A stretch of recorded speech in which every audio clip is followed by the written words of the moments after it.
absolute beauty is internal process.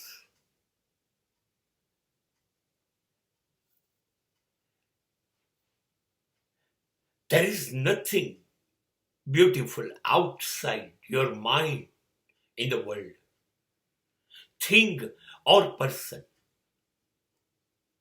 is not beautiful. It is beautiful because you feel it. That is a beauty.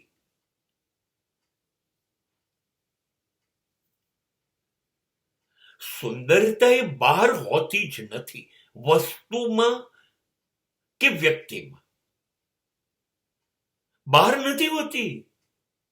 એ સુંદર એટલે લાગે છે કે એ તમારા મનમાં છે, તમારા વિચારમાં છે, તમારી લાગણીઓમાં છે, માટે તમને સુંદર લાગે છે. અને સુંદરતા એ દરેક જણની અલગ અલગ સમજણ છે.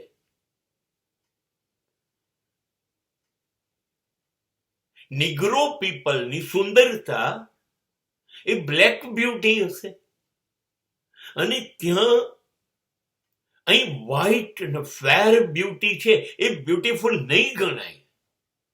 સો the concept of beauty is a black. And rest of the world in Western countries, white screen, fair skin is a beauty. So there is no concept of a black is a beauty. દરેકની સુંદરતાની વ્યાખ્યા અલગ છે. કોઈને ગૌર વર્ણ, કોઈને શ્યામ વર્ણ, કોઈને ઊંચું, કોઈને નીચું, કોઈને પતલું, કોઈને જાડું, કોઈની આંખની વ્યાખ્યા જુદી છે, ચહેરાની જુદી છે, હોઠની જુદી છે.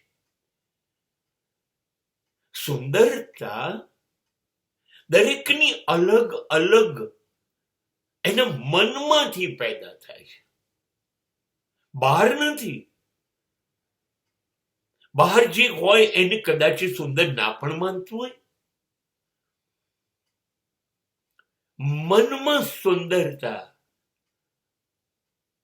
અંદર છે કે આ વસ્તુ સુંદર છે, આ પહાડ સુંદર છે, આ નદી સુંદર, આ ધોધ સુંદર, આ વૃક્ષ, આ ફૂલ, આ આકાશ, આ મેઘધનુષ્ય, આ બધું મનથી નક્કી થાય છે કે આ સુંદર છે. બહાર છે એ સુંદરતા નથી. અને સાચું કહું, સુંદરતા એ ઇનર ક્વોલિટી છે, અંદરથી સુંદર હોવા જોઈએ. તમારો સ્વભાવ, તમારા વિચાર, તમારી લાગણીઓ, આ બધી વસ્તુઓ તમને સુંદર સાબિત કરે છે. તમારી નિર્દોષતા,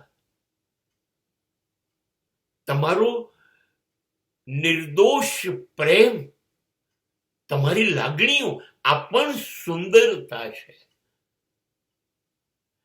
અને ત્યારે શરીર બહુ મહત્વનું નથી રહેતું.